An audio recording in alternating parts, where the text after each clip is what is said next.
Good morning साथियों, कुंज classes में आप सभी का स्वागत है। आज हम स्टार्ट करने जा रहे हैं अपनी यूनिट सेकंड, पेपर फर्स्ट का यूनिट सेकंड, जिसका नाम क्या है, शोध अभिवृत्ति। इंग्लिश में क्या बोलते हैं इसको, रिसर्च एप्टीट्यूड। तो आज हम क्या पढ़ेंगे, आज हम पढ़ेंगे शोध का अर्थ, प्रकार और विशेषताएं। ये आज के सेक्शन में रहेगा। फिर उसके बाद एक नेक्स्ट वीडियो में लाऊंगा, उसमें पढ़ेंगे प्रत्यक्षवाद, उत्तर प्रत्यक्षवाद, शोध के उपागम। ठीक है। और फिर ये नीचे के जितनी भी इकाइयों के पार्ट्स हैं, शोध की पद्धतियाँ, शोध के चरण, शोध प्रबंधन, शोध में आईसीटी का उपयोग और शोध नैतिकता, इन सब के लिए अलग से वीडियो आएंगे। तो चलिए आज की क्लास स्टार्ट करते हैं। शोध की परिभाषा, अर्थ एवं विशेषताएं। सबसे पहले हम इसकी परिभाषा देख लेते हैं। इसकी बहुत ही इजी परिभाषा मैंने लिखी हुई है। क्या लिखा है, शोध रिसर्च का अर्थ है नए ज्ञान की खोज करना या किसी ज्ञात तत्व को गहराई से समझने और उसकी पुनः पुष्टि करना। यह एक व्यवस्थित प्रक्रिया है जो तथ्यों और समस्याओं के समाधान की दिशा को केंद्रित करती है। तो जैसा कि परिभाषा से पता चल रहा है, शोध का अर्थ क्या है, खोज करना या फिर नए ज्ञान की खोज करना, या फिर जो फैक्ट दिया गया था, पुराना तथ्य था, उसी को फिर से खोज करके यह साबित करना कि वो सही था कि गलत था। तो पूरी प्रक्रिया में हमें यही पढ़ना है कि जो रिसर्च है, और ये प्रमुख रूप से वैज्ञानिक पद्धति होती है, पर इस वैज्ञानिक पद्धति का हमें समाज शास्त्री के दृष्टिकोण से देखना है। समाज में हम इसको कैसे अप्लाई कर सकते हैं। जो वैज्ञानिक होते हैं, जो साइंटिस्ट होते हैं, वो तो लैब में शोध करते ही हैं, रिसर्च करते ही हैं। अपनी किसी भी विषय की गहराई तक जाने के लिए वो शोध करते हैं। ऐसे ही हमें समाज के बहुत छोटे छोटे पहलू होंगे, उन पहलुओं के गहराई तक, जड़ तक जाने के लिए उन समाज की समस्याओं पर शोध करना है। ठीक है। तो इसमें हमको क्या करना है, तथ्यों और समस्याओं के समाधान की दिशा में केंद्रित होना है। मतलब कि वहाँ से फैक्ट निकालने हैं और जो भी समस्या है उसका समाधान निकालना है। और ये दोनों कहाँ से पॉसिबल हो पाएगा, शोध से। तो शोध क्या है, साधारण शब्दों में नए ज्ञान की खोज करना या फिर किसी भी तथ्य को गहराई से समझना। ठीक है, चलिए आगे बढ़ते हैं। तो इसकी परिभाषा इमानुएल दुर्कीम के अनुसार क्या लिखी। इमानुएल दुर्कीम कौन है, एक बहुत ही बड़े समाजशास्त्री हैं, बहुत फेमस है, जो समाजशास्त्र के स्टूडेंट होंगे सब जानते होंगे। तो क्या लिखा है इमानुएल दुर्कीम के अनुसार, शोध का उद्देश्य सामाजिक तथ्यों का अध्ययन करना, उनके कार्यात्मक संबंधों को समझना है। यह एक वैज्ञानिक प्रक्रिया है जो समाज के विभिन्न पहलुओं का विश्लेषण करती है। ठीक है, इसमें कुछ समझाने वाली बात नहीं है, इमानुएल दुर्कीम ने कहा है, इसको हमको याद कर लेना है बस। चलिए नेक्स्ट है अगस्त काम्टे। अगस्त काम्टे को तो समाजशास्त्र का क्या कहा जाता है, जनक ही कहा जाता है। ठीक है, चलिए आइए पढ़ते हैं उन्होंने क्या कहा है शोध के बारे में। शोध समाज के वैज्ञानिक अध्ययन का आधार है जो सामाजिक घटनाओं के नियम और पैटर्न खोजने का प्रयास करता है। ठीक है, नेक्स्ट है हमारा मैक्स वेबर। मैक्स वेबर ये एक समाजशास्त्री हैं, जो लोग समाजशास्त्र के स्टूडेंट होंगे सब जानते होंगे। तो मैक्स वेबर ने क्या कहा है, आइए देखते हैं। शोध सामाजिक क्रियाओं को उनके अर्थ और संदर्भ में समझने की एक प्रक्रिया है। इसका उद्देश्य समाज के व्यवहार और संरचना को समझना है। तो प्रमुख रूप से इन सबका क्या कहना है कि जो समाज है ना, उसी को समझना है हमें, और उसको समझने के लिए हमें शोध का सहारा लेना है। ठीक है, सामाजिक क्रियाओं में ध्यान रखिएगा। ठीक है, वैज्ञानिक तो ये क्रिया होती है, लेकिन वैज्ञानिक यहाँ पर कोई फैक्ट नहीं है, यहाँ पर सारी चीज़ें सामाजिक होंगी। चलिए आगे बढ़ते हैं। तो शोध का अर्थ देख लेते हैं क्या लिखा हुआ है। शोध का अर्थ, रिसर्च का अर्थ होता है खोज या जांच करना।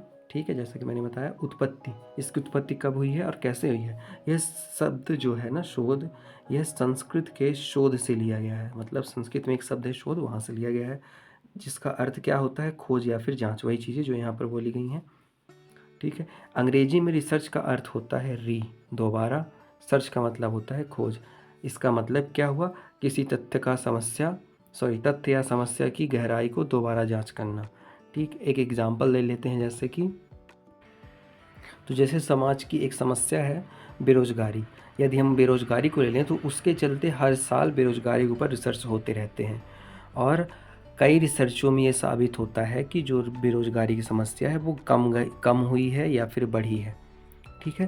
तो ये रिसर्च हो रहा है, हर साल होता रहता है। री मतलब दोबारा, सर्च मतलब खोज करना। तो हर साल ये रिसर्च होती रहती है कि जो बेरोजगारी की समस्या है या फिर जो बेरोजगार युवक हैं उनकी संख्या में कमी हुई है या फिर बढ़ोतरी हुई है। ठीक है, चलिए आगे बढ़ते हैं। नेक्स्ट है उद्देश्य, शोध के उद्देश्य। पहला जो उद्देश्य है वो है ज्ञान का संवर्धन। ज्ञान का संवर्धन का मतलब होता है साथियों, पहले संवर्धन का समझ लिए। तो संवर्धन का जो मतलब होता है वो होता है कि वृद्धि करना। वृद्धि किस में करना है? हमको ज्ञान में वृद्धि करना है। अब यहाँ पर देख लीजिए कि जो नई खोजें होती हैं ना, जो नई खोजें होती हैं तो वो नई खोजें हम उसको नाम दे दिया है, लेकिन वो तो किसी पुराने ही फैक्ट के लिए हम उसको दोबारा खोज करके लाए हैं। तो उस जो हमारा ज्ञान सीमित हो गया था, हमने इस रिसर्च में उस ज्ञान को और बढ़ाया है। ठीक है, तो वृद्धि किया है हमने ज्ञान में। इसी तरीके से जो उसके लिए किसी भी एक समस्या के लिए जो फैक्ट थे हमारे पास, ठीक है, वो पहले सीमित थे और हमने उस पर फिर से रिसर्च किया और उस फैक्ट को एडवांस कर लिया है। ठीक है, उसमें एडवांसमेंट आ गया है। तो ये होता है ज्ञान का संवर्धन करना, मतलब ज्ञान में वृद्धि करना है। दूसरा है हमारा समस्याओं का समाधान, प्रॉब्लम सॉल्विंग। तो ये बहुत ही सरल सा मतलब है कि यदि कोई भी समस्या का हल हमें नहीं मिल रहा है, सॉल्यूशन नहीं मिल रहा है, तो हमें उसके लिए क्या करना पड़ेगा? सर्च करना पड़ेगा और उस पर दोबारा रिसर्च करना पड़ेगा, तब जा कर के हमें समस्या का समाधान मिलेगा। ठीक है, तो समाज में जो व्यवहारिक समस्याएं होती हैं उनको ढूंढने के लिए हमें रिसर्च करना पड़ता है। चलिए तीसरा पढ़ लेते हैं, सत्य का अन्वेषण। अन्वेषण का मतलब होता है एक्सप्लोर करना, खोजना। यहाँ पर भी अन्वेषण का मतलब खोजना ही होता है। तो सत्य की तलाश करना है, और सत्य की तलाश कैसे होगी? रिसर्च करके। ठीक है, मान लीजिए कोई भी सिद्धांत है और कोई भी जो परिकल्पना दी हुई है उसकी जो प्रामाणिकता है उसे प्रमाणित करने के लिए, मतलब कि जो सत्यता है उसको सत्यापित करने के लिए हमें रिसर्च करना पड़ेगा, उस पर बार बार रिसर्च करना पड़ेगा, तब जा कर के हम किसी सिद्धांत को सैद्धांतिक रूप से मान्यता दिलवा सकते हैं। ठीक है, चलिए नेक्स्ट है, इसे हम जो समाजशास्त्र के विद्यार्थी हैं वो वहाँ कहाँ पर पढ़ेंगे? प्रत्यक्षवाद के सिद्धांत में हम इसको और पढ़ते हैं। तो ये तो हम जब हम समाजशास्त्र का बैच स्टार्ट करेंगे तो वहाँ पर पढ़ेंगे। ठीक है, चलिए आइए आगे बढ़ते हैं। उदाहरण दिया हुआ है, शिक्षा के क्षेत्र में प्रभावी शिक्षण विधियों का पता लगाना। ठीक है, एक बार ध्यान रखिएगा, पता लगाना, बस इसी के पीछे सारा राज छुपा हुआ है। पता लगाना है। पता किसका लगाना है? विधियों का। ठीक है, कौन सी विधियों का? प्रभावी शिक्षण की विधियों का पता लगाना है शिक्षा के क्षेत्र में। ठीक है, एकदम सिंपल से एग्जाम्पल मैंने दे दिया है। चलिए नेक्स्ट देखते हैं, शोध की विशेषताएं। तो पहला है व्यवस्थित प्रक्रिया, सिस्टमैटिक प्रोसेस। तो जो रिसर्च मेथडोलॉजी वाले सोशियोलॉजी के विद्यार्थी हैं वो इसको अच्छे से समझ पाएंगे कि जो सिस्टमैटिक प्रोसेस होता है शोध का, कहाँ पर पढ़ते हैं हम ये? शोध अभिवृत्ति वाले सेक्शन में। जब आप सोशियोलॉजी कर रहे होंगे ना, अपना एमए जब करते हैं वहाँ पर देखने को मिलता है। तो ये एक व्यवस्थित प्रक्रिया होती है, चरणबद्ध प्रक्रिया होती है, इसमें स्टेप्स शामिल होते हैं। हम कहीं पर जा कर के डायरेक्ट रिसर्च नहीं कर सकते हैं, उसके लिए हमें पहले एक परिकल्पना बनानी होगी दिमाग में। ठीक है, फिर उसके लिए हमें एक एरिया दिया जाएगा, एरिया में हम जाएंगे, लोगों की संख्या का पता लगाएंगे। तीसरा चरण हो गया, संख्या पता लगाने के बाद देखेंगे कि वो लोग पढ़े लिखे हैं कि अनपढ़ हैं। फिर उसके बाद ऐसे स्टेप्स सामने आएंगे, फिर उसके लिए उन पर कौन से सिद्धांत बैठते हैं उसको देखा जाएगा। फिर जा कर के लास्ट में हम उनके ऊपर शोध करना स्टार्ट करेंगे व्यवहारिक तौर पर। वहीं पर रुक करके शोध भी किया जाता है और वहाँ के डाटा को कलेक्ट करके बाहर आकर के भी शोध का प्रोसेस किया जाता है। ठीक है, ये सब जितना साधारण बोलने में लग रहा है उतना ही व्यवहारिक तौर पर बहुत ही टफ होता है और इसको समझना भी काफ़ी टफ है। ठीक है, इसलिए ध्यान से सुनिएगा आप लोग। चलिए नेक्स्ट देखते हैं क्या है, तथ्यों पर आधारित। तो अब देखिए, जो हमारे तथ्य होते हैं वो भी दो तरह के होंगे। ठीक है, कौन कौन से? पहला होगा जो अनुभव पर आधारित होगा और दूसरा जो होगा वास्तविकता पर आधारित होगा। ये दोनों फैक्ट जो होंगे, ठीक है, उन्हीं पर आधारित होगी शोध प्रक्रिया। मतलब कि मान लीजिए कोई अनुसंधान करता है, कहीं पर जाकर के वो अनुसंधान कर रहा है, तो यदि वो पहले से बहुत सारे अनुसंधान कर चुका है, तो उसके पास अनुभव होगा और वो अनुभव के आधार पर एक ओवरऑल क्या निकाल के दे देगा, पहले से ही अपने दिमाग में बना लेगा कि अच्छा ये ऐसे कर रहे हैं, तो इसका मतलब इनका जो फैक्ट है, जो रिजल्ट निकल के आ रहा है, मान लीजिए बेरोजगारी पर कर रहे थे तो बोल दिया जाएगा कि 100 में से 50 लोग बेरोजगार हैं, ये अपने अंदाजे से बताएगा। ठीक है, ये हो गया अनुभव पर आधारित। एक होता है वास्तविकता, वो वहाँ पर जा कर के एक मनुष्य का क्या करेगा, सर्वे करेगा और उनसे उनके बायोडाटा के बारे में पूछेगा और फिर उनके बायोडाटा का नोट करेगा और फिर जा कर के अंत में जब रिपोर्ट तैयार होगी तो वहाँ से वो निकाल के देगा। ठीक है, ऐसा जो नवीन अनुसंधानकर्ता होता है, जो नए शोधकर्ता होते हैं, उनके साथ होता है। ठीक है, चलिए नेक्स्ट पढ़ते हैं। उद्देश्यपूर्ण प्रक्रिया, सॉरी थोड़ा सा हिल गया, क्या लिखा है, उद्देश्यपूर्ण प्रक्रिया। तो जो शोध की प्रक्रिया होती है वो किसी न किसी उद्देश्य को लेकर के की जा रही होगी। जैसे मैंने बताया ना कि मान लीजिए आप समाज में जा रहे हैं, ध्यान रखिएगा समाज के बारे में ही होगा शोध जो हो रहा है यहाँ पर, और किसी और रिसर्च या फिर वैज्ञानिक शोध की बात नहीं हो रही है, समाज पे होने वाली शोध की ही बात हम कर सकते हैं। तो समाज में जैसे आत्महत्या की समस्या हो गई, बेरोजगारी की समस्या हो गई, और बेकारी की समस्या हो गई, भूखमरी की समस्या हो गई, सूखा की समस्या हो गई, ऐसी जो समस्याएं होंगी इन पर जो शोध होते हैं, इनके लिए पहले से उद्देश्य निर्धारित होते हैं।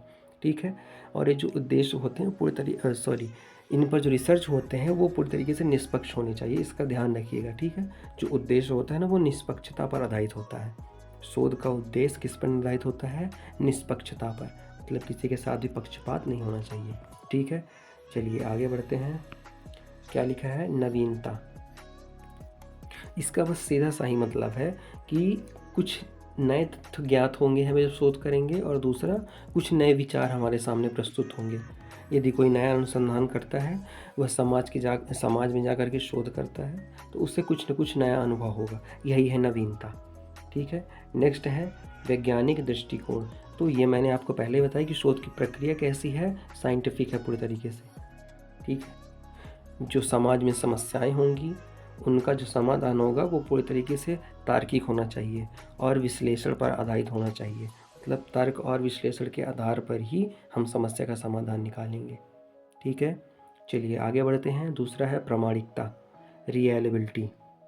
टिक कर लेता हूँ मैं थोड़ा सा, प्रामाणिकता।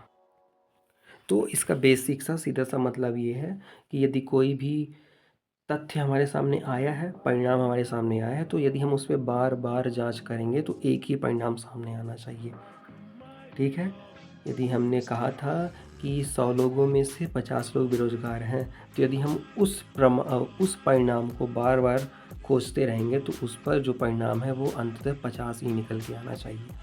ठीक है, चलिए आगे बढ़ते हैं। थोड़ा सा निष्कर्ष मैंने लिखा हुआ है, इसको भी पढ़ लेते हैं। क्या है कि शोध का अर्थ केवल